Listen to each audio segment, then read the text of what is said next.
Okay guys, ito na yung ating ilulutong barungrong. Yan, nagpakulo na tayo ng maraming luya. At ito, lalagyan natin ng pampasim. Yan. Kailangan kulong-kulo siya para pag inilagay natin yung ating barungrong ay magugulat siya. Lalabas siya. Padali ng sipsipin. Yun ang natutunan ko sa aking inang.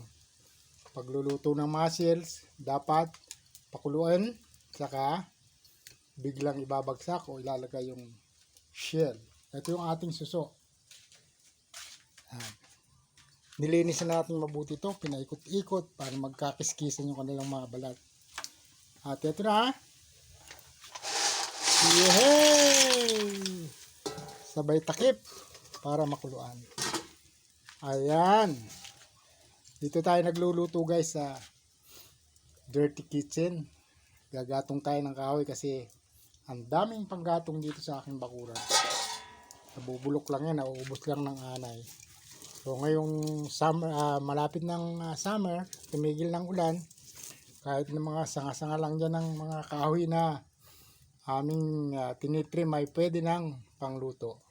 Okay guys, update ko yung mamaya-maya kung ano nang nangyari sa ating barungrong.